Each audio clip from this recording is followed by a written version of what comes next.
Today I will explain why you want last a day in medieval times. But before that, please let me know when and where are you watching this video from. Now, let's start. The sun has not fully risen yet, but the day has already begun. Not because you are rested, not because you are ready, but because the world around you does not wait. In medieval times, sleep is a luxury, and comfort is a rumor you may have heard about, but never experienced. You open your eyes to darkness and smoke. The air is heavy, thick with the smell of damp wood, old straw, and yesterday's fire that never quite went out. You are not in a bed. There is no mattress, no soft pillow. You lie on a sack stuffed with straw that pokes your skin through thin cloth. Every bone in your body feels stiff. Your back aches. Your neck is twisted at an angle you didn't choose. Somewhere nearby, a rat scratches inside the wall. You don't scream. Screaming wastes energy, and energy is survival. This is not a bad day. This is a normal morning. Your home is a single room. If you are poor, which most people are, you live with your entire family, and sometimes animals in the same space. Chickens might sleep in the corner. A goat could be tied near the door. Their warmth is useful in winter, but their smell never leaves. The floor is dirt, hardened by years of footsteps and spills. There is no window, only a small hole in the wall covered by cloth or wood. Light enters slowly, weak and gray. You are already hungry. Breakfast is not what you imagine. There is no coffee, no bread toasted with butter. If you are lucky, there is leftover porridge made from barley or oats. It is cold. It tastes of water and grain, nothing more. Sometimes there is no breakfast at all. Hunger is common. Hunger is normal. Hunger is part of life. Water is another problem. Clean water does not exist the way you know it. The nearest well may be shared by dozens of families. Animals drink from it. People wash clothes nearby. Sometimes dead things fall in. You drink anyway, because thirst is worse than fear. Many people get sick from water alone. Diarrhea can kill you. Slowly, quietly, without drama. You step outside, and the village wakes with you. Smoke rises from low roofs made of thatch. The air is cold, even in summer. The streets are not streets, just mud paths filled with waste. There is no sewage system. Human waste is thrown into pits or directly outside. The smell is constant. You stop noticing it, or you lose your mind. You wear the same clothes every day. They are rough, heavy, and rarely washed. Soap is expensive. Baths are rare. Lice are common. Fleas live in your hair, your clothes, your bedding. Scratching is part of life. Infections come easily. A small cut can turn red, then black, then deadly. Work begins early because daylight is precious. There are no lights at night, only fire and candles, and both cost money. If you are a farmer, your day will be long and brutal. Fields must be plowed by hand, or with animals. Your tools are simple and heavy. Your hands are already calloused from years of labor. If you are a child, you work too. Childhood is short here. There is no school for most people. There is only survival. Your body is tired, but the day has barely started. Somewhere in the distance, church bells ring. They mark time, not hours, but moments. Prayer, work, rest, fear. The church watches over everything. It tells you how to live, how to think, how to die. Heaven is promised. Hell is described in detail. Fear keeps people obedient. Faith keeps them going. Illness is everywhere. Coughs echo through homes. Fevers burn unchecked. Medicine is simple and often useless. Bloodletting, herbs, prayers. Doctors exist, but they know little. Germs are unknown. Pain is expected. Death is familiar. Most people do not live past their 40s. Many children never reach adulthood. You hear a cart pass by. Inside it, covered with cloth, is a body. Someone did not wake up today. No one stops. Death is sad, but it is not surprising. Life must continue. It always does. As the sun finally rises higher, you feel the weight of the day pressing down on you. Your stomach is empty. Your muscles already ache. Your future is narrow. You will likely do this same work in the same place until your body gives out. There is no escape. Travel is dangerous. Roads are unsafe. Bandits roam freely. Laws change from village to village. Justice is harsh and often unfair. And this is only the beginning of the day. You haven't faced the Lord of the land yet. You haven't dealt with taxes, punishment, hunger at its worst, or the constant threat of violence and war.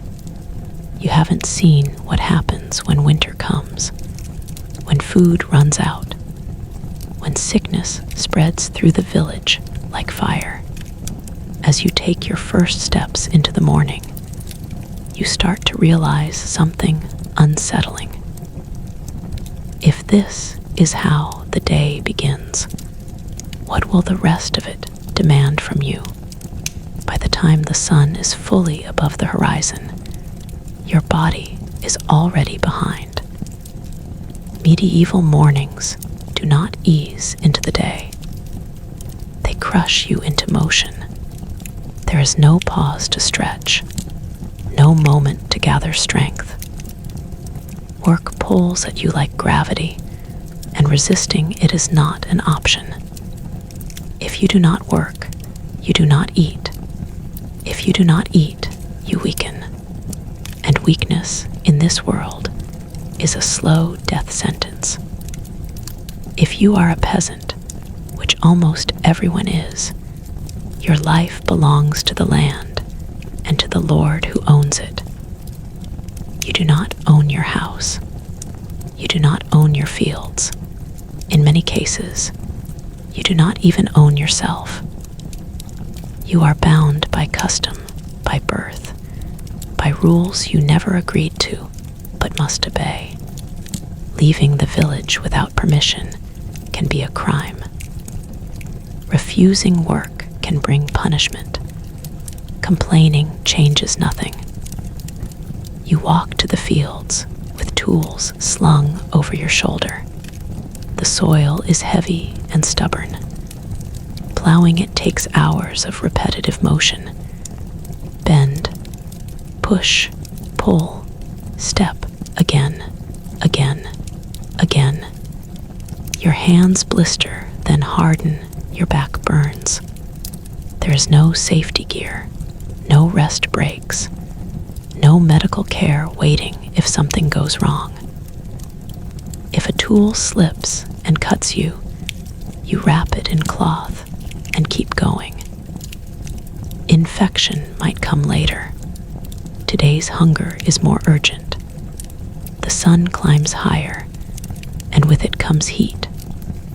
Sweat soaks your clothes. Flies gather around your face, drawn by salt and smell. You swat them away with dirty hands.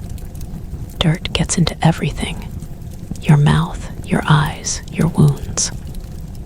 Cleanliness is a dream for rich people. For you, it is an idea that does not exist. Time moves strangely. There are no clocks ticking on your wrist. You judge the day by the sun, by the bells, by the aching in your muscles. Hours stretch long and thin. The work never seems to end, because it doesn't. Even when the fields are done, there are fences to fix, animals to tend, wood to gather, water to carry. Every task feeds another task.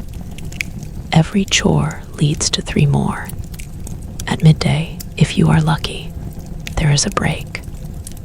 Food is simple and small. A chunk of dark bread, hard enough to break teeth if it is stale. Maybe cheese, if the animals have been productive. Meat is rare. It is a luxury saved for festivals or special days.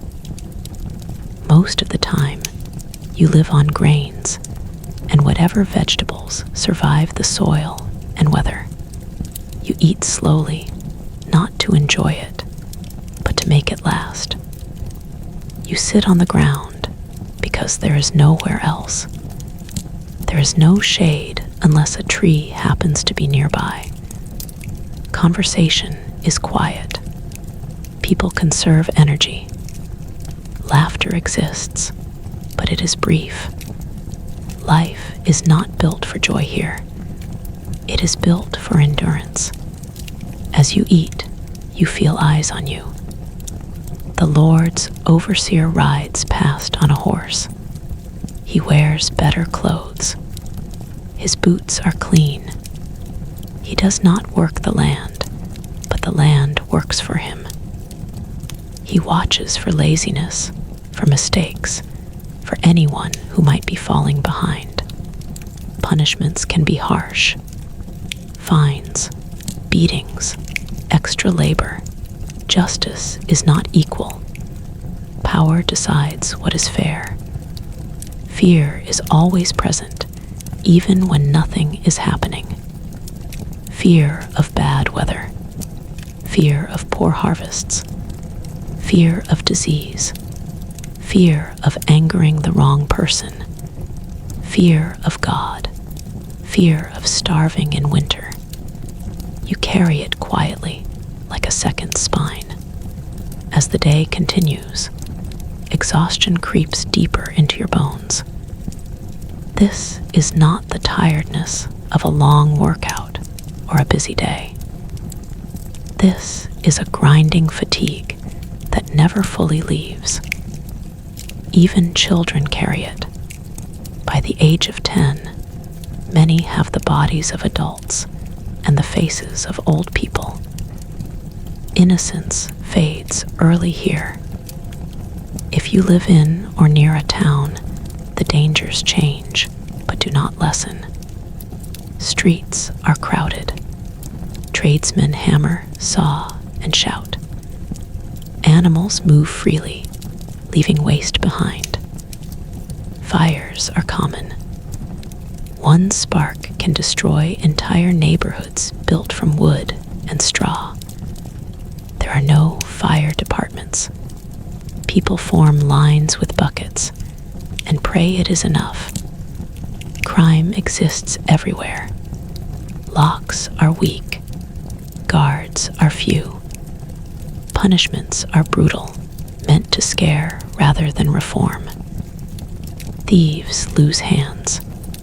Liars are whipped. Public executions draw crowds, not because people enjoy them, but because they remind everyone of the cost of disobedience. As afternoon fades toward evening, your body feels heavier with every step. The sun dips lower, and with it comes a strange mix of relief and dread. Work will soon end, but night brings its own fears. Darkness hides danger. Wolves roam outside villages. Bandits move along roads. Inside homes, sickness worsens. Fevers rise after sunset. Pain feels sharper in the quiet. You return home as tired as you have ever been, knowing tomorrow will be exactly the same. There is no promise of improvement, no guarantee that your effort will change anything. You survive one day at a time, because that is all this world allows. And as you step back into the dim, smoky room you call home, you begin to understand that surviving the work is only half the battle. Because when night falls in medieval times, safety is never guaranteed, and rest is never truly peaceful. Night does not bring comfort. It only brings quiet, and quiet in medieval times is dangerous. As the sun disappears, the world does not slow down for rest the way you expect. It tightens. Sounds become sharper. Shadows stretch longer. Every creak of wood, every rustle outside the door feels closer, more personal, more threatening. Inside your home, the air grows colder as the fire fades. You do not keep it burning all night. Firewood is precious, and sparks can turn a house into a grave. So you let the flames die down, leaving only embers glowing faintly in the dark. Smoke clings to the ceiling, stinging your eyes and throat. Over time, it scars your lungs. Many people cough their entire lives. They never know why. You eat again if there is food left. Dinner is much like every other meal. Thin stew, more water than substance. Bread if you are lucky. You eat slowly, not because you enjoy it, but because tomorrow is uncertain. Hunger teaches patience. It also teaches fear. You never know when the next bad harvest will come, when grain prices will rise beyond reach, when famine will sweep through and take the weakest first. Your family gathers close, not for warmth alone, but for reassurance. Children press against parents. The elderly sit quietly, conserving strength. Stories are told sometimes, not for entertainment, but to distract from the ache of living. Tales of saints, miracles, monsters in the forest. The line between religion and superstition is thin. People believe in both deeply, because belief is often all they have. When it is time to sleep, there is no privacy. Bodies lie side by side on the floor or on rough wooden platforms. Blankets are thin. Fleas jump easily from one person to another. Lice crawl freely. You scratch until your skin breaks, then scratch some more. Infections form. Sores never fully heal. Pain becomes background noise. Sleep comes quickly, but it is shallow. You wake often. A baby cries. Someone coughs violently.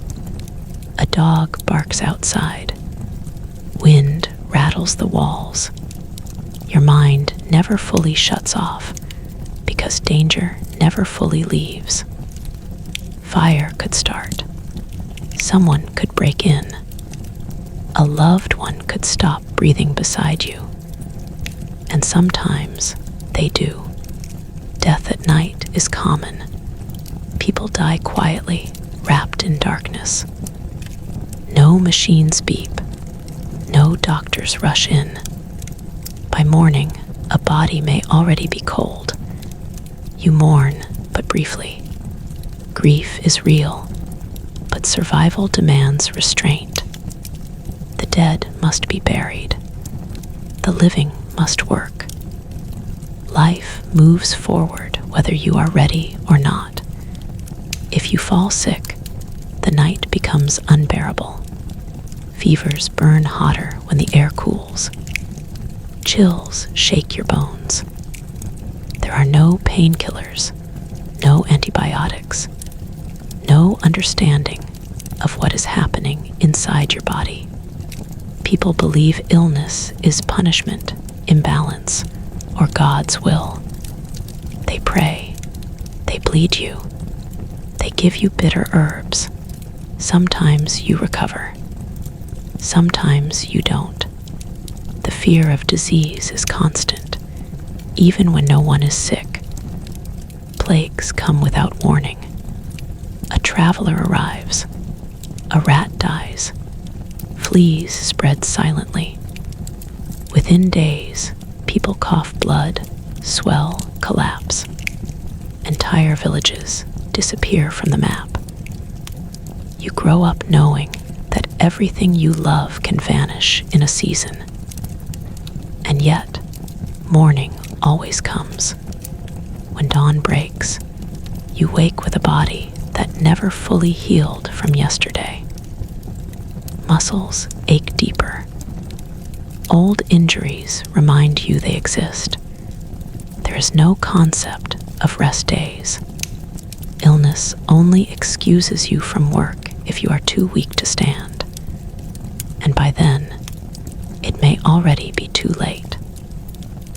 You wash your face with cold water, if water is available. The shock clears your head for a moment. You breathe in, preparing for another day of labor, another day of obedience, another day of survival. Hope is not something you plan with. It is something you stumble into accidentally. As the village stirs again, you hear rumors. News travels slowly, but it travels. There is talk of war somewhere beyond the hills. A lord raising taxes. Soldiers marching. Armies do not care who you are. They take food.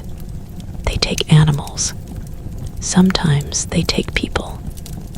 War is not glory for peasants. It is hunger wearing armor. You have no choice in these matters. Kings decide. Lords command.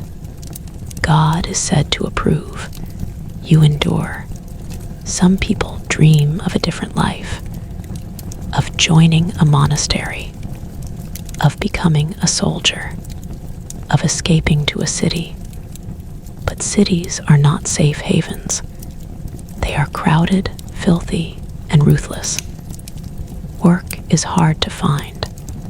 Disease spreads faster. Crime is punished publicly and violently. Freedom comes with new chains. By midday, the sun rises again, and with it, the reality that medieval life is not one hardship, but layers of them. Physical pain, mental exhaustion, constant fear, limited choices. You are not living a story of adventure. You are trapped in a system designed to squeeze labor from your body until it fails. And still, you survive. But survival has a cost. It changes how you think. It hardens you. Compassion exists, but it competes with necessity. Kindness is real, but hunger often wins. You learn to accept things that would shock you in another time. As you step back into the fields or streets, you begin to realize something deeper and more unsettling. The danger in medieval times is not just the work, or the hunger, or the disease. It is the power held by others over your life. And soon, you will see what happens when that power is used against you. Power in medieval times is something you can feel without seeing it. It hangs over villages like a shadow that never moves, even when the sun does. You live beneath it from the moment you are born, long before you understand what it is. It decides where you work, what you eat, how you are punished, and sometimes whether you live or die. And the cruel part is this: the people who hold that power rarely know your name. Above you is the Lord of the land.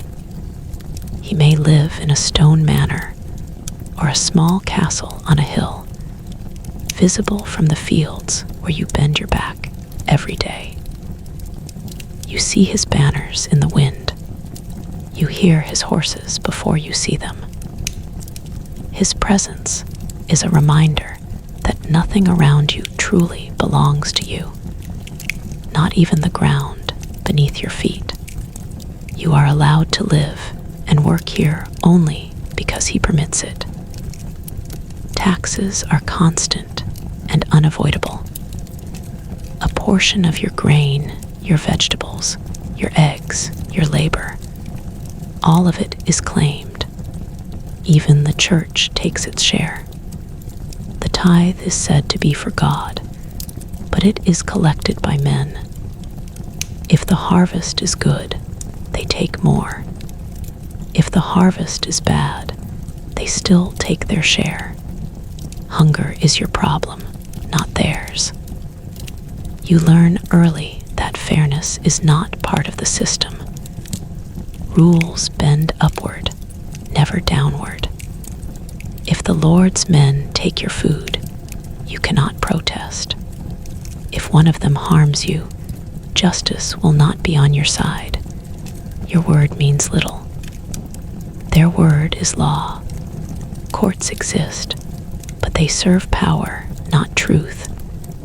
Evidence is weak. Confessions are often forced. Punishments are public and brutal. You have seen them before. A man tied to a post in the village square, whipped until his back is unrecognizable. A woman accused of stealing bread, her hands bound, her face swollen from crying. A boy punished for running away, dragged back by soldiers and beaten, as an example. These events are not rare. They are lessons. They teach everyone watching what happens when you step out of line. Fear becomes a tool, sharpened and used often. And then there is the law of birth. You are born into your place, and climbing out of it is almost impossible. If your parents are peasants, you will be a peasant. Skill and intelligence do not matter much. Hard work does not guarantee reward. The world is not designed to lift you up. It is designed to keep you where you are. Knights ride past sometimes, metal clanking, faces hidden behind helmets. From a distance, they look powerful, almost mythical. But you know better. You have seen what trained violence does to unarmed people. Knights are not protectors of the poor. protect land, titles, and wealth. If war comes, they will fight. You will suffer. War is not a distant idea in medieval life. It is a constant threat. Borders shift. Kings argue. Lords rebel. Armies move like storms, destroying everything in their path. When soldiers arrive in a village, they do not ask politely. They take food, animals, tools. They burn what they cannot carry. Sometimes they take people, forcing men to fight or dragging women away. There is no defense. Running only delays the inevitable. You remember stories told by elders about past wars, fields left empty, homes burned to ash, children starving. The land remembers these things, even when people try to forget. Every planting season carries the fear that it may all be taken before harvest. Even peace is fragile. A bad rumor, a misunderstood order, a moment of anger from the wrong person can ruin lives. You live carefully. You speak softly. You keep your head down. This is how people survive under power they cannot challenge. Religion reinforces it all. The church teaches obedience. Authority is said to come from God. To question your Lord is to question divine order. Heaven awaits the faithful. Hell awaits the rebellious. Fear of eternal punishment blends with fear of earthly pain, forming a cage around the mind. And yet, cracks appear. Sometimes a lord dies, and his heir is crueler. Sometimes taxes rise too high. Sometimes hunger pushes people beyond patience. Whispers begin. Quiet conversations at night. Glances exchanged in the fields. Rebellion is rare, but it exists, and when it does, it is desperate and bloody. Most revolts fail. Poorly armed peasants cannot defeat trained soldiers.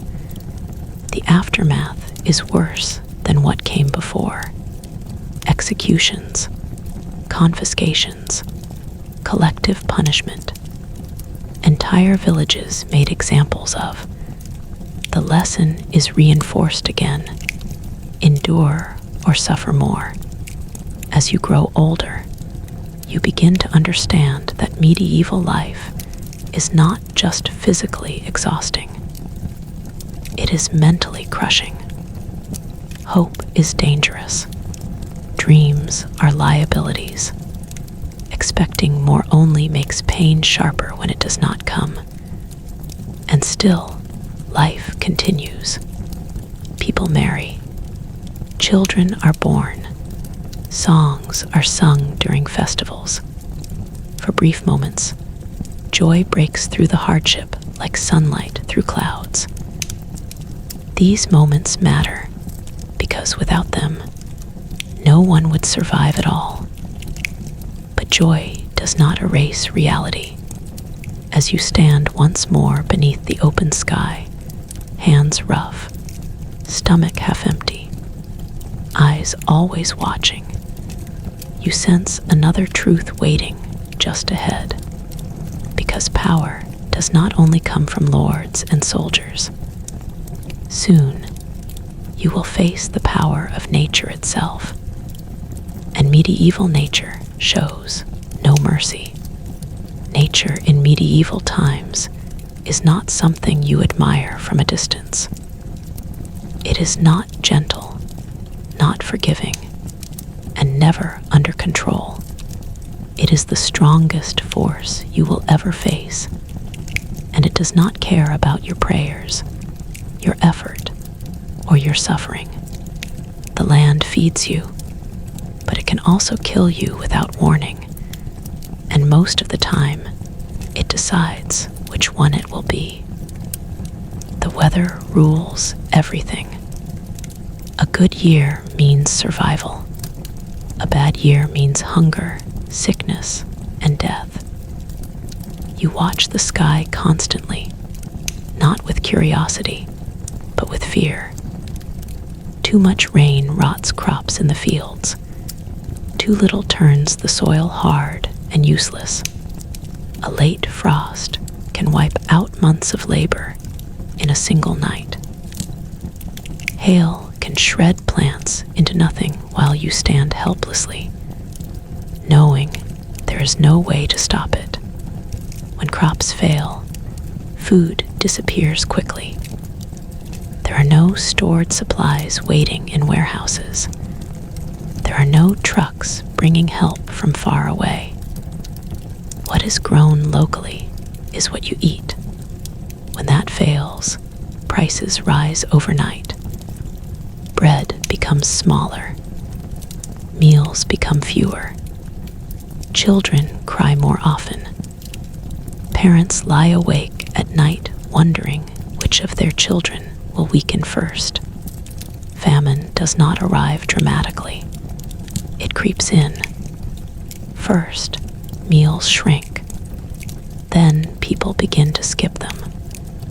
Grain is mixed with weeds, bark, even ground bones to stretch it further. People boil leather, shoes to extract any possible nutrition. Hunger changes behavior. Neighbors become cautious with each other. Kindness competes with desperation. Theft increases. Punishments become harsher. Your body changes under hunger. Strength fades. Wounds heal slower. Illness strikes harder. A simple fever becomes deadly when the body has nothing left to fight with. Children stop growing. Elderly people fade quietly. Death becomes common enough that it stops shocking anyone. Winter is the most feared season of all. Cold seeps into everything. Your home offers little protection. Walls are thin. Gaps let wind pass freely. Firewood runs out quickly. You sleep in layers of clothing, pressed against others for warmth. Even then, fingers go numb. Toes darken.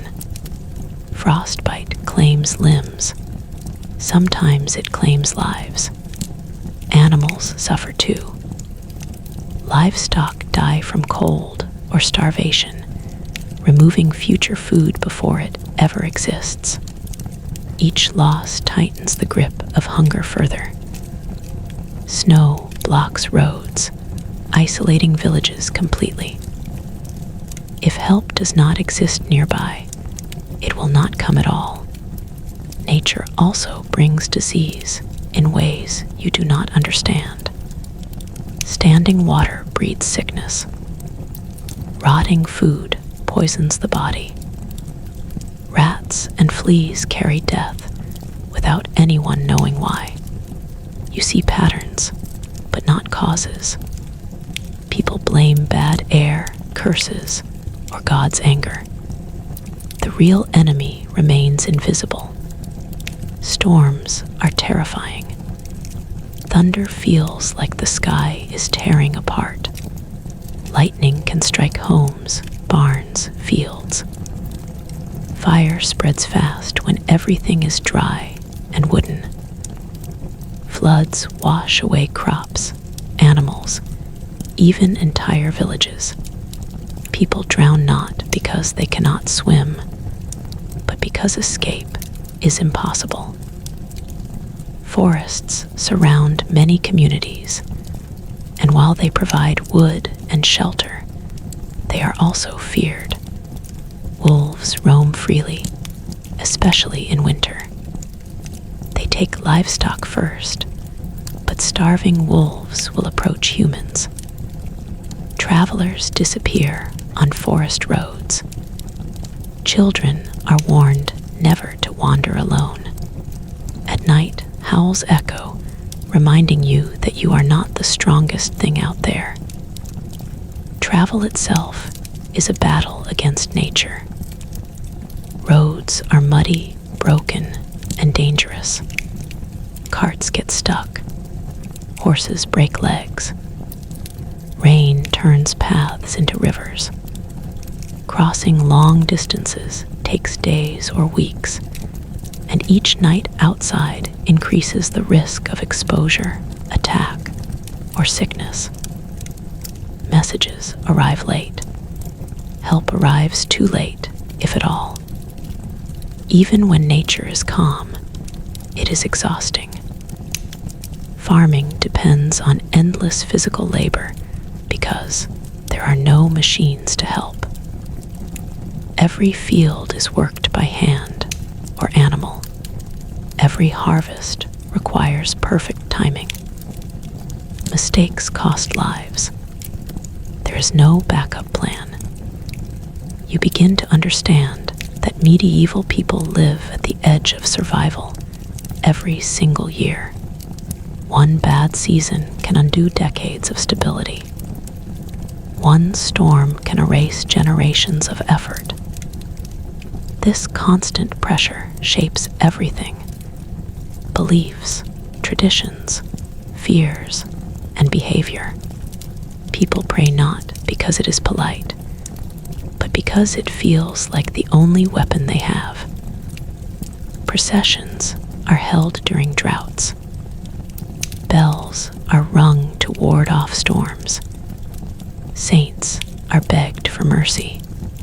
Sometimes the weather improves and faith grows stronger. Sometimes it does not, and people search for someone to blame.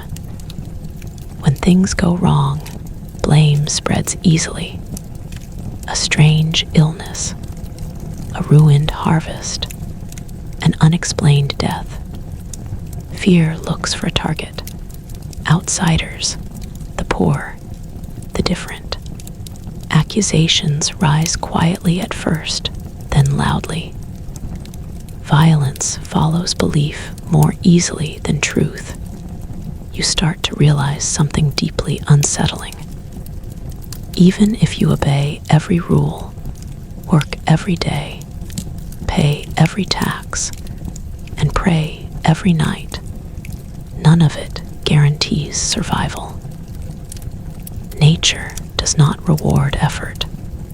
It only responds to chance. As another season approaches, you feel the weight of uncertainty pressing harder than ever.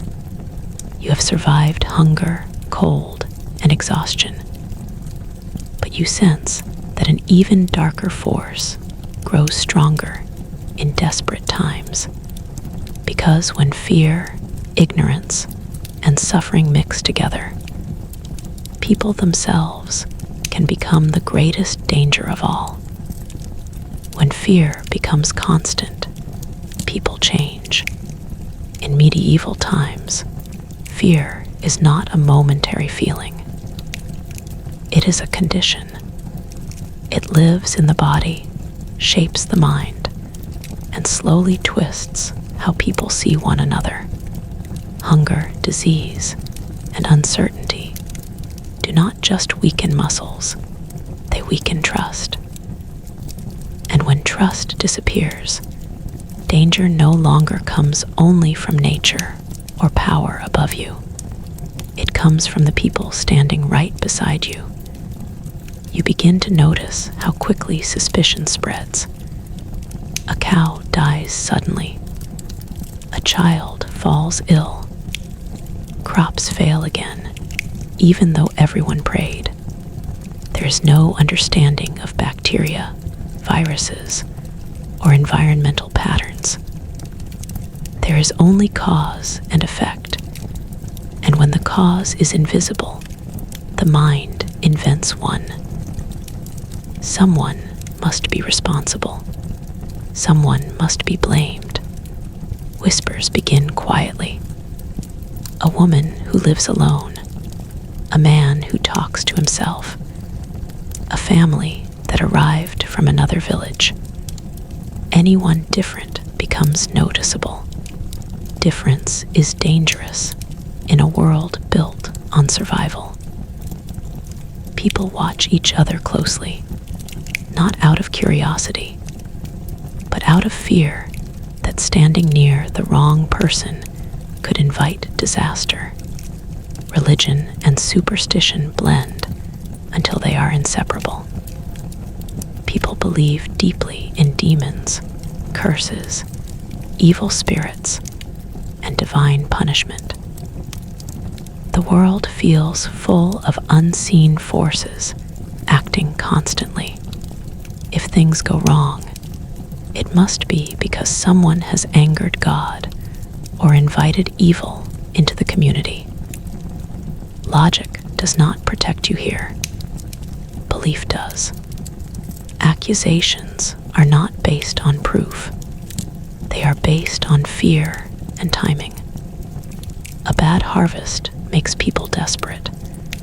A disease outbreak makes them angry. And anger needs somewhere to go. Once a name is spoken aloud, it spreads quickly. The accused might not even know why they are suspected. Sometimes neither does anyone else. Trials are terrifying. They are not designed to find truth, only to restore a sense of control.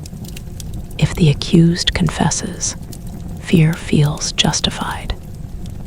If they deny it, denial is seen as proof of guilt. Torture is common. Pain is believed to force truth from the body. People confess to anything to make it stop. Once confessed, there is no escape. Punishments are public. Executions are not hidden away. They happen in the open, in front of neighbors, friends, even children. People are burned, hanged, drowned, or beaten to death. The crowd watches in silence or with uneasy approval. These events are not entertainment. They are warnings. This is what happens when you stand out. This is what happens when things go wrong. You stand among the crowd sometimes, not because you want to, but because absence itself can raise suspicion. You keep your face neutral. Too much sympathy looks dangerous. Too much interest looks dangerous. Silence becomes your shield. Justice, if it can be called that, is unpredictable. Two people can commit the same act and receive wildly different punishments depending on status, connections, or mood of those in power. A poor man steals bread and loses a hand. A wealthy man steals land and gains influence. You learn quickly that morality and law are not the same thing. Violence is woven into daily life. Fights break out easily. Alcohol flows freely during festivals because it offers temporary escape from reality. Arguments turn physical. Injuries go untreated. Deaths are accepted as unfortunate, but expected. There is no emergency response, no investigation, no closure. Even within families, stress changes behavior. Parents are strict, sometimes cruel, not always out of malice, but because they believe harshness prepares children for survival. Affection exists, but it is restrained. Love is shown through provision, not comfort. When resources are limited, emotions must be controlled. Women face dangers that never truly leave them. Their lives are defined by childbirth, which is extremely risky. Many do not survive it. There are no clean rooms, no skilled doctors, no understanding of infection. Pain is expected. Death is common. Those who survive are expected to do it again and again. If a woman cannot have children, she may be blamed. If she speaks too much, she may be judged. If she knows too much, she may be feared. Independence is suspicious. Knowledge outside accepted roles is threatening. Survival often depends on invisibility. Children grow up fast. They witness death early. They understand hunger early. Games are simple, often violent, mirroring the world around them. Many children die before adulthood. Those who survive carry the weight of what they have seen into their future. Trust becomes selective. Community exists, but it is fragile. People help each other because they must, not because they believe the world is kind. Kindness is practical, cautious, and limited. Everyone knows that desperation can turn a friend into an enemy overnight. And yet, despite all this, people cling to routine. Routine creates the illusion of safety. Market days, church days, seasonal festivals. These moments allow people to pretend briefly that life is stable. Music plays, food is shared, laughter returns for a moment, then reality settles back in. As time passes, you realize something deeply unsettling. In medieval times, survival is not just about strength or endurance. It is about navigating fear without becoming its victim, saying the right things, blending in, never drawing attention, because the greatest threat is no longer hunger or cold or even power from above. It is what happens when fear controls people, and soon you will discover what happens when that fear spreads across entire kingdoms, carried by war, disease, and belief, all at once. Fear does not stay contained for long. In medieval times, it moves with people, with rumors, with armies, and with disease. It crosses villages and borders silently, growing stronger as it goes. And when fear spreads across entire regions, life becomes even more fragile, because now the dangers are no longer local. They are everywhere. War is the loudest carrier of fear. You hear it before you see it. Rumors arrive first. A king has died. A claim to the throne is disputed. A neighboring lord has broken an oath. These words mean little to you at first, but you know what follows. Soldiers, taxes, violence, hunger. War is decided far away, but it always arrives at your door. When armies move, they move like locusts. Thousands of men marching together consume everything in their path. They take grain from storehouses. They slaughter animals. They strip fields bare before harvest. They burn homes not out of necessity, but to deny shelter to the enemy. To them, villages are not communities. They are resources. You cannot fight back. You cannot reason with them. If you resist, you die. if you submit, you may still lose everything. Soldiers are often unpaid or poorly supplied, which makes them more dangerous. Hunger turns them cruel. Power makes them careless. Law disappears the moment war arrives. Civilians suffer the most. Men are dragged into service, forced to fight for causes they do not understand. Many never return. Women and children are left behind, vulnerable and unprotected.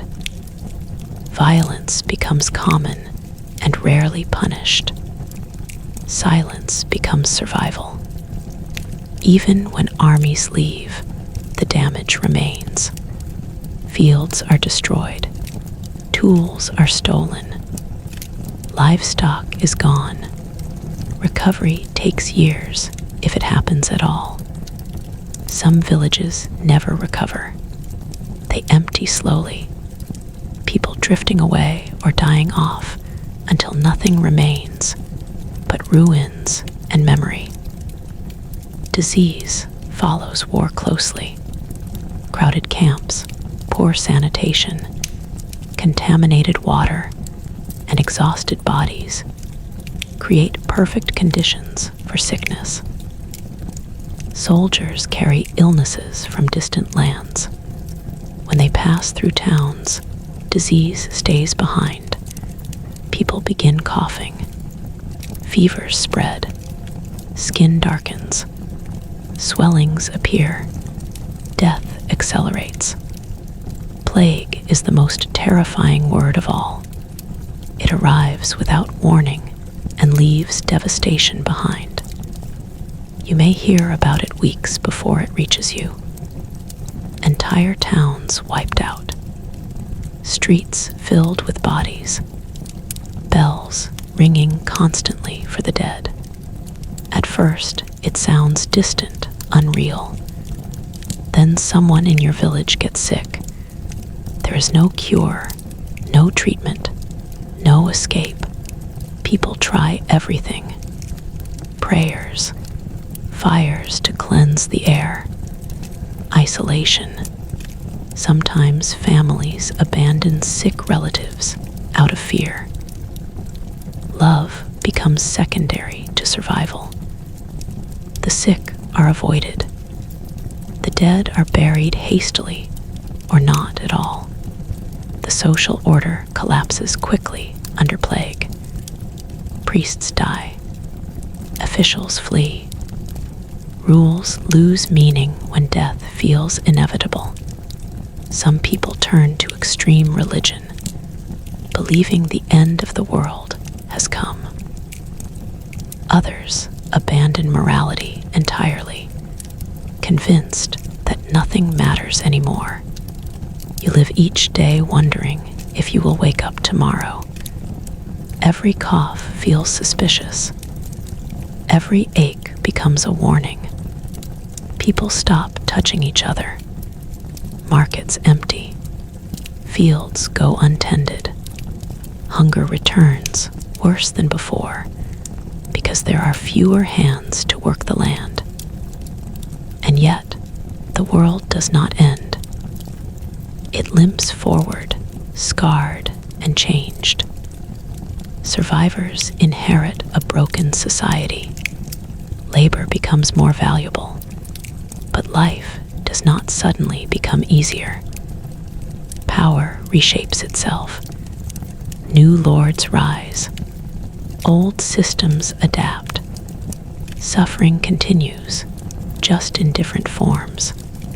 Travel during these times is especially dangerous. Roads fill with refugees. Beggars multiply. Bandits prey on the weak. Trust becomes rare. Inns are unsafe. Strangers are feared. A wrong word or accent can get you killed. Even peace becomes unsettling after long periods of chaos. Silence feels suspicious. Stability feels temporary. People wait for the next disaster because experience has taught them that it will come. As you move through this world, you realize that medieval life is a cycle of recovery and collapse. Just when things begin to stabilize, something else strikes. War, famine, disease, power struggles, nature. There is no long-term security, only brief pauses between disasters. You begin to understand why people cling so tightly to faith, routine, and tradition. When the world is this unpredictable, belief becomes an anchor. Even fear is easier to handle when it feels purposeful. But beneath all of this, another truth emerges. Medieval life does not just shorten lives physically, it reshapes the mind. And as you continue to endure, you will soon see how constant danger and suffering change the way people think, feel, and even dream, and how survival slowly becomes the only goal that matters. The longer you live in medieval times, the more you feel it happening inside your head. Not all wounds are visible. Some form slowly, quietly, shaped by years of fear, loss, and uncertainty. The mind adapts because it has to. It hardens, narrows, and learns to survive in ways that would feel unbearable to you now. Hope becomes dangerous. When you hope too much, disappointment cuts deeper, so people learn to keep their expectations low. You plan only for the next meal, the next season, the next sunrise. Thinking too far ahead feels pointless when the future is so fragile. Dreams shrink until they fit inside the day. Emotions are controlled carefully. Grief exists, but it is compressed. When death is everywhere, mourning cannot last long. You bury the dead, say your prayers, and return to work.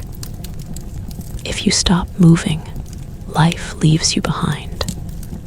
Tears come at night, quietly, when no one is watching. Even then, you learn not to cry too long. Children grow up surrounded by this emotional restraint. They learn early that survival matters more than expression. Comfort is rare. Praise is practical, not emotional. A child who can work is valued. A child who survives is considered successful. Love exists, but it is shown through food, protection, and discipline, not words. Fear reshapes thinking. You become cautious in everything. You choose your words carefully. You avoid attention. You learn who to trust and who to avoid. Silence becomes a skill. Blending in becomes survival. Standing out, even for the right reasons, feels like inviting disaster. Imagination is shaped by danger. Stories are dark. Legends are filled with monsters, demons, and punishment. Fairy tales are warnings, not comfort. They teach children to fear forests, strangers, and disobedience. Happy endings are rare and often conditional. Safety always has a price. Religion fills the mental space left by uncertainty. God explains what cannot be understood. Suffering is given meaning. Pain becomes a test. Death becomes a transition instead of an ending. These beliefs are not weak. They are necessary. Without them, the weight of reality would crush people completely. Guilt is powerful. People believe misfortune is deserved. A bad harvest must mean someone sinned. An illness must mean divine punishment. This thinking keeps people obedient and self-blaming. It also keeps power secure. When suffering is your fault, you stop questioning the system around you. Time feels different. Days blur together. Seasons matter more than years.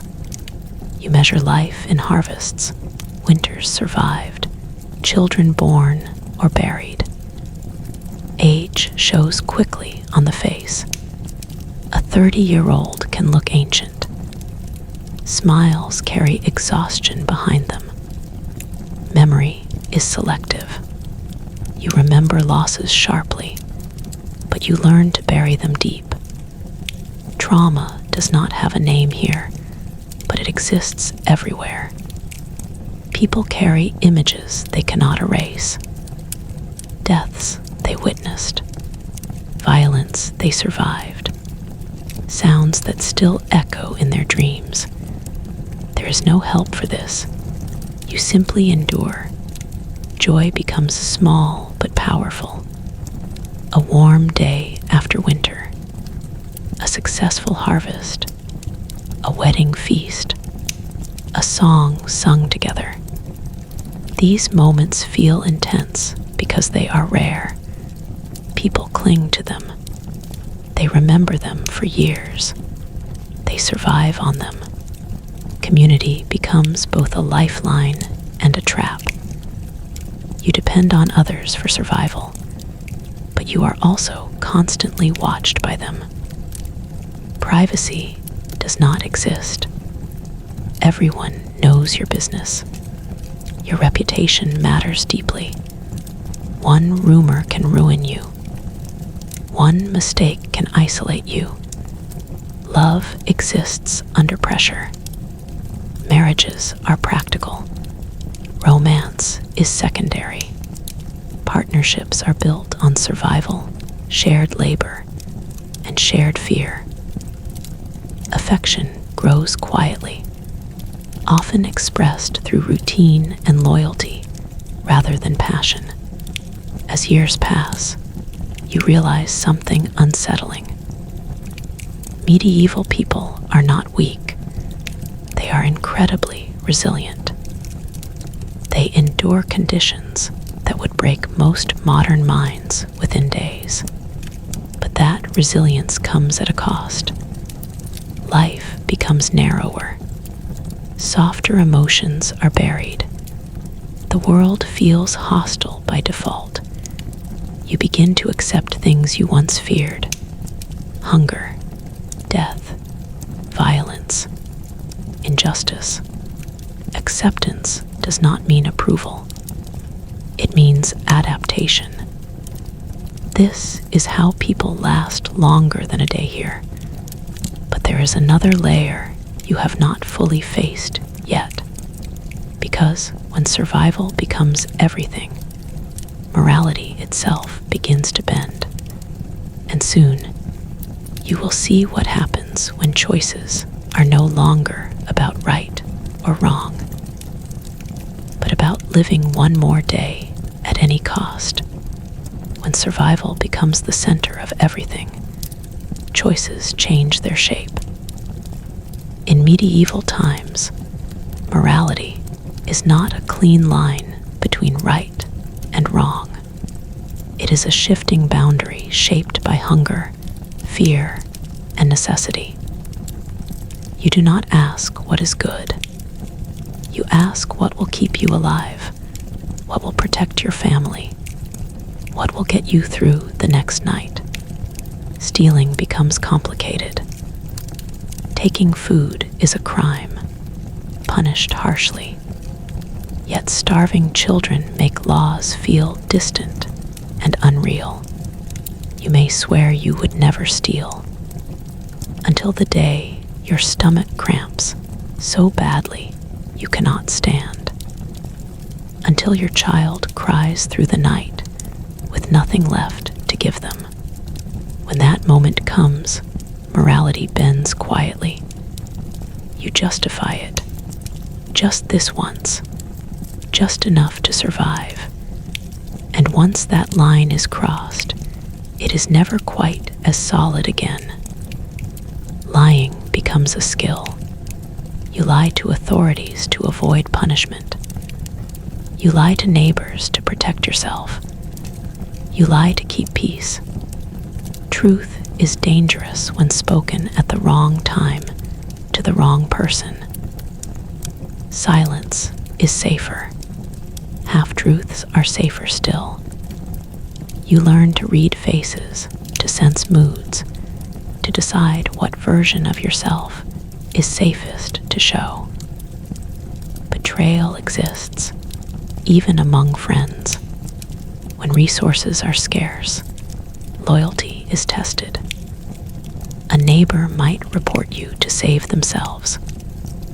A friend might withhold help to protect their own family. These choices are not made lightly. They haunt people. But survival leaves little room for honor when the alternative is death. Violence becomes more acceptable, not because people enjoy it, but because they grow used to it. Fights over land, food, insults, and misunderstandings escalate quickly. There are no police to separate people, no courts that protect the weak. Strength and reputation often decide outcomes. You learn when to back down, and when standing firm might be safer, even if it risks injury. Punishment hardens everyone involved. Those who carry out sentences become desensitized. Those who witness them learn to look away or pretend not to feel. Children watch and learn. Violence becomes normal before it becomes disturbing. This is not because people are cruel by nature, but because repeated exposure erodes sensitivity. Marriage and family decisions are shaped by survival as well. People marry for land, alliances, labor. Love may grow later, but it is rarely the starting point. Children are valued, but too many mouths can be dangerous. Infant deaths, while painful, are not unexpected. Parents learn not to attach too quickly. A quiet emotional armor built from experience. Even faith changes under pressure. People pray not just for guidance, but for bargains. If I survive this winter, I will be better. If my child lives, I will obey more strictly. Religion becomes transactional, a negotiation with forces believed to control fate. Doubt is frightening. Belief offers structure, even when it brings guilt. Communities enforce conformity harshly. Anyone who threatens stability is pushed out or punished. Individual freedom matters less than group survival. Standing out is dangerous. Questioning traditions is dangerous. Change itself feels threatening in a world where stability is rare and fragile. As years pass, you notice something unsettling in yourself. You hesitate less before making hard choices. You feel less shock when bad things happen. You recover faster from losses, not because they hurt less, but because dwelling on them feels pointless. Emotional numbness becomes another survival tool, and yet, moments of humanity still break through. Someone shares food when they didn't have to. A neighbor risks punishment to hide someone in danger. A parent sacrifices their own meal for a child. These acts feel powerful because they resist the pressure to become purely practical. They remind people that something more still exists beneath the struggle. But these moments are fragile. They cannot sustain a life on their own. The world keeps demanding sacrifices. Lines keep blurring. Survival keeps winning arguments. As you look around, you realize that medieval life does not turn people into monsters. It turns them into survivors. And survival reshapes values quietly, relentlessly, until the person you once were feels distant. You begin to understand that lasting a day here is not about strength or bravery alone. It is about what you are willing to give up. Comfort, certainty, innocence, sometimes even compassion. And as the years grind on, one final truth becomes impossible to ignore, no matter how carefully you adapt, no matter how much you endure. Medieval life always collects its price in the end, because time itself is your greatest enemy here, and it is already catching up to you. Time in medieval life is not gentle. It does not pass quietly in the background while you build memories and plans. It presses down on you, day after day, carving its mark into your body, your face, and your spirit. You feel older long before you are old. Years do not add wisdom alone, they add weight. By what would be considered middle age in another time, your body is already worn down. Your hands are thick and cracked, fingers bent slightly from decades of gripping tools. Your back aches constantly, not from injury, but from repetition. Knees grind when you walk. Teeth are missing or rotting, each one lost to infection or decay that was never treated. Pain is not something you notice anymore. It is simply there, like the air. Illness becomes more frequent as strength fades. Small cuts turn dangerous. Fevers last longer. Recovery takes weeks instead of days. There is no retirement waiting for you, no time to rest and reflect. As long as you can stand, you are expected to work. When you can no longer work, you become a burden, even to those who love you. Old age is feared not because of death, but because of helplessness. Without savings, without medicine, without protection, aging means dependence. Families do what they can, but resources are limited. In harsh winters, the elderly sometimes fade quietly, eating less, moving less, until they are gone. It is not spoken of openly, but everyone understands. Death surrounds you constantly, but your own mortality feels distant until suddenly it doesn't. One day you wake weaker than usual. Breathing feels heavier. A pain lingers in your chest. You keep working anyway because stopping feels like surrender. Then one morning, you cannot stand. There is no doctor to diagnose you. No tests. No treatment plan.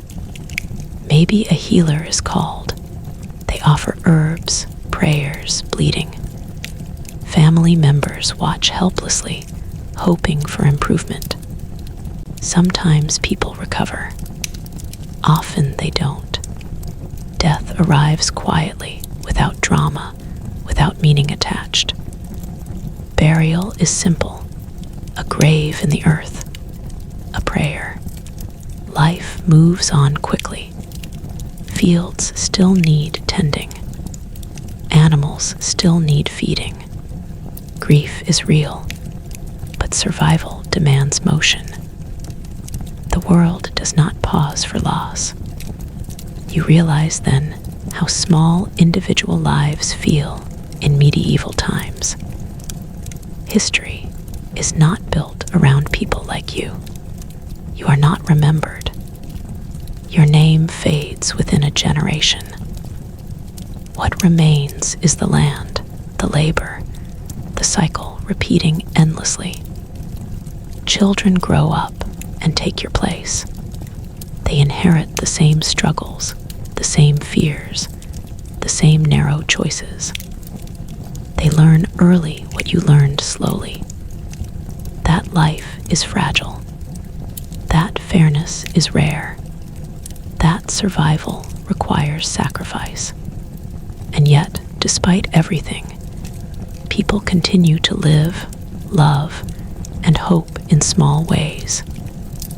They celebrate births. They gather for festivals. They laugh when they can. These moments do not erase the hardship, but they soften it just enough to make life bearable. This is the final truth of medieval life. You would not fail because you are weak. You would fail because this world is relentless. It demands constant labor.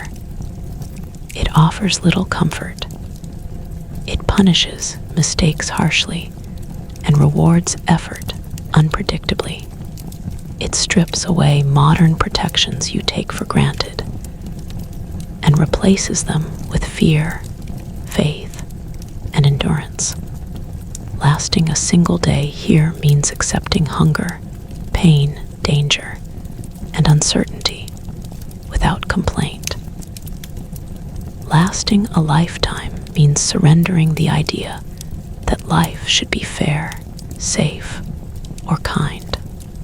And as the sun sets once more over fields worked by aching hands, as smoke rises from simple homes and bells echo in the distance, you finally understand why medieval people lived the way they did, not because they wanted to, but because this world gave them no other choice. The longer you live in medieval times, the more you begin to notice the subtle, invisible chains that bind everyone to the world around them. Life is not measured in years or seasons alone. It is measured in debts, obligations, and the constant negotiation with forces beyond your control. From the moment you are born, you inherit responsibilities you did not choose. You inherit land that belongs to a lord, taxes that must be paid, a faith that must be obeyed, and a community that will judge every misstep. Even before you can walk, the shape of your life is already decided, pressed into you like a mold, leaving little room to escape. The concept of freedom feels distant, almost unimaginable. There are no laws protecting your right to exist as you wish. No guarantees that labor will lead to comfort, that intelligence will lead to influence, or that courage will lead to survival. A clever person might navigate obstacles better, but cleverness cannot stop a storm from flooding your fields, a soldier from taking your animals, or a disease from carrying someone you love away in silence. Life is a negotiation with forces you cannot control, and the terms are rarely fair. Violence in this world is woven into every interaction, whether you recognize it or not. Words can escalate into fists, and fists can escalate into death. A simple disagreement in the marketplace can end with a man lying unconscious in the mud. Punishment for minor offenses is harsh, immediate, and public, intended as a lesson for everyone watching. You learn quickly to measure each gesture, each tone, each glance. Survival is as much about perception as it is about strength. You must appear neither weak nor threatening. You must exist without drawing attention. Any slip, any hint of defiance can have consequences far beyond the offense. Even relationships are transactional in ways that modern sensibilities find harsh. Marriage, for most people, is not a union of love, but a strategic arrangement designed to secure labor, land, or alliances. Children are both hope and burden. They are the next set of hands to work the fields, the next minds to navigate the dangerous social world, the next bodies to carry the family line forward. Yet, when resources are scarce, even love becomes a negotiation between survival and attachment. Parents make impossible choices daily. Who eats first? Who receives care? Who will be left with less in order to protect the majority? The pain of these choices settles in the heart like a stone, permanent and unmovable. Death, which modern life often distances us from, is intimate, relentless, and unglamorous. People die young, often silently. A cough that seems minor today can become a death sentence in weeks. Fever steals bodies overnight. Infection turns minor wounds into fatal conditions. Childbirth is an exercise in chance, with the possibility of tragedy hovering over every mother and child. Funerals are hurried. Graves are dug in haste. Life demands that the living resume their work immediately. The dead are acknowledged, mourned briefly, and then left behind, because to linger too long would risk the survival of the rest. In medieval life, grief is never indulgent. It is measured in minutes, sometimes hours, before the world's relentless pressures reclaim attention. And yet, despite all of this, human spirit persists. People find ways to create meaning, even in hardship. Festivals punctuate the seasons, offering brief relief from toil. Music is played, dances performed, and songs sung, if only to remind themselves that life can still contain joy. Stories are told not just to teach or to frighten, but to connect.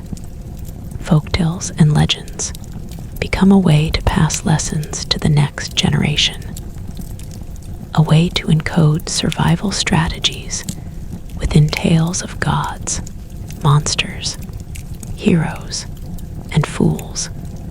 Children grow up absorbing the moral and practical codes of their society, learning through repetition and caution rather than theory.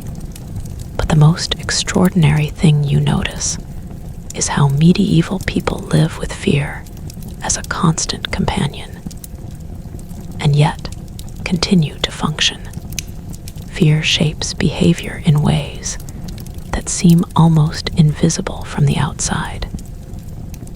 It dictates work patterns, social interactions, travel, and even sleeping arrangements.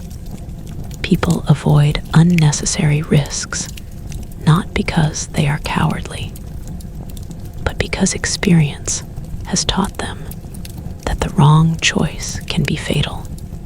Yet they also take necessary risks, planting seeds despite frost warnings, traveling to sell goods despite banditry, entering childbirth despite the high probability of tragedy. Life requires courage, even when it is measured in the smallest acts. Walking across a muddy field, confronting a neighbor, or simply surviving another day of hunger. Disease, too, is a constant shadow. It waits in the streets, in the water, in the rats, and in the flies buzzing over the market stalls. People carry illnesses they do not understand, and the simplest interaction can spread contagion faster than any army could move. Plague, typhus, smallpox, and a host of other ailments take their toll silently. Entire families can vanish within weeks, leaving only empty homes and fields untended. Yet people continue to live, planting, harvesting, praying, and mourning in cycles that repeat relentlessly, generation after generation. Even the natural world conspires against them. Harsh winters, scorching summers, floods, droughts, storms, and predatory animals ensure that safety is temporary. Each season carries its own risks, and preparation is never perfect. People adapt. Yes, they store grain, maintain fences, stockpile firewood. But adaptation is always a gamble, never a guarantee. And while they can prepare for the predictable, surprises are common and unforgiving. A sudden frost, a surprise raid, a disease outbreak, a fire. Life is fragile at every level, and anyone who believes otherwise quickly learns the harsh truth. By now, you begin to realize that surviving a single day in medieval times is a triumph of endurance, observation, and adaptability. Surviving a lifetime is almost unimaginable.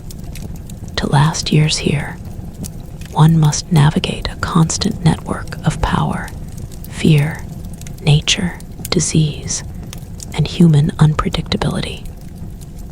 Every choice carries consequences. Every action must be measured. Every relationship carries risk. Even love, loyalty, and faith can be weapons if wielded incorrectly or against the wrong people. The most terrifying aspect of all, however, is the unpredictability. Unlike in modern life, where laws, social structures, and technology buffer uncertainty, medieval life provides almost no guarantees. You cannot predict the weather. You cannot predict the decisions of those in power. You cannot predict when disease will strike. Even your own body betrays you, weakened by constant toil, poor nutrition, and exposure to the elements. There is no insurance. There is no safety net. Every day survived is a victory in a system that is fundamentally indifferent to human life. And yet, despite all of this, Communities exist. People cooperate. Love persists. Art is created. And children are born. People endure not because life is easy, not because it is just, not because it is fair, but because it is their only option. They have no choice but to survive. And in surviving, they learn lessons that would seem impossible to a modern mind. Patience in the face of despair, courage in the face of danger, ingenuity in the face of scarcity, and hope, however fragile, in the face of relentless adversity. But there is a final, quiet horror that often goes unnoticed until it is too late. Even after decades of labor, survival, and careful adaptation, the system of medieval life never loosens its grip. Time continues to wear you down. Your body weakens, your senses dull, your mind grows weary. No amount of skill, bravery, or cunning can stop the inevitable decline. Every hardship endured, every clever maneuver made, every close call survived, none of it grants immunity from the ultimate cost that medieval life extracts from all who live it. And as you lie awake one night, listening to the wind rattle the wooden beams of your home, to the distant cry of a child, to the coughing of the elderly beside you, you begin to understand something truly terrifying. That in this world, survival is a daily achievement, not a guarantee. That life itself is a fragile flame, flickering constantly against winds of hunger, disease, violence, and the relentless passage of time. That the world will not pause, and the world will not care, because medieval life does not reward the clever, or the strong, or even the faithful. It only rewards the one who survives for a day, for a season, for a harvest, and even that survival is temporary. A fleeting moment before the next wave of hardship descends, demanding sacrifice once again. And soon, if you continue to live, to endure, and to watch, you will face something more terrifying than hunger, disease, or war. You will face the slow, unrelenting erosion of self, the invisible burden of fear, toil, and loss that shapes every thought, every feeling, and every action. You will see how medieval life does not just threaten the body, it reshapes the mind, hardens the heart, and forces every person to choose between humanity and survival. And this is the point where most people fail.